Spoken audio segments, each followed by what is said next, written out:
Hello, this is Fern, and today I'd like to share a video with y'all about dealing with the harvests and having too much fruit.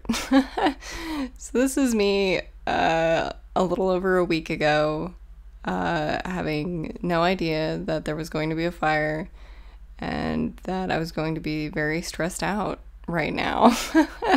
So I'm lazing about in the garden, no need for a mask to protect myself from smoke inhalation, very happily eating tomatoes and grapes, and this is when I harvested some of the first grapes and found that they were very delicious and that we had some quite large table grapes as well.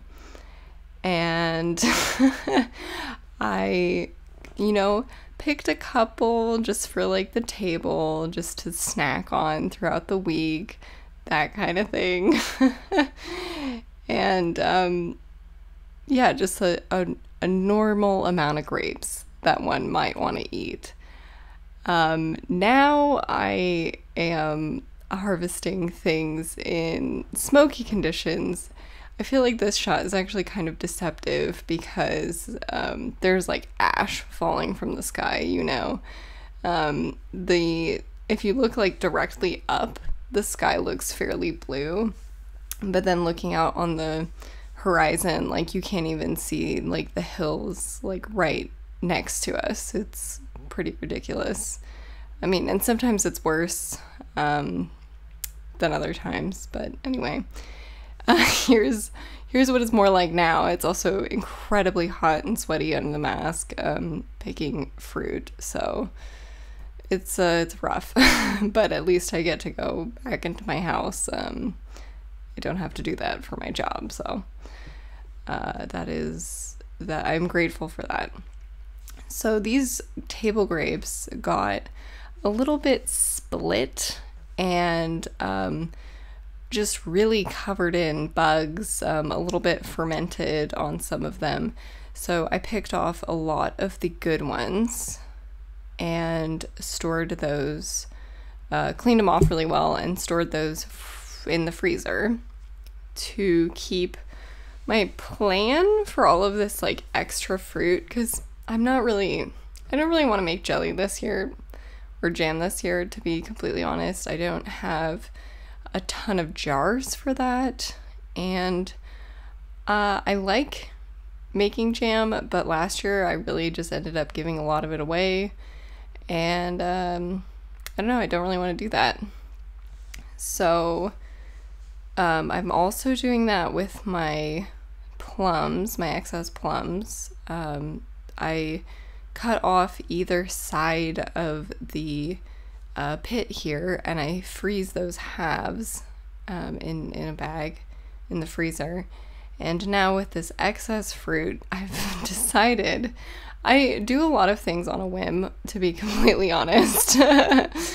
And so I decided to try to make vinegar with these plums.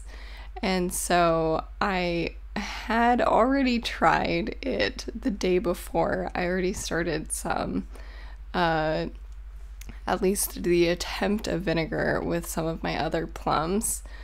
And so then I was like, well, you know what? I have all of these excess plum trimmings. I'm gonna try it again a day later, and we'll see, like, maybe if one goes bad or one doesn't go exactly correctly, then I'll have another one as a backup.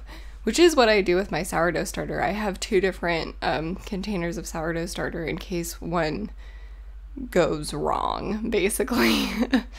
So I decided to cover it with a coffee filter, and I don't know, I know it's not reusable, but I'm gonna reuse it for this purpose. This is my day-old attempt at the vinegar.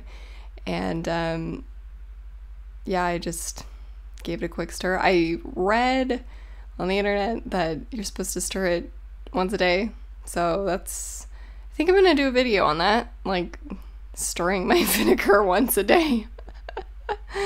That's not a clickable title.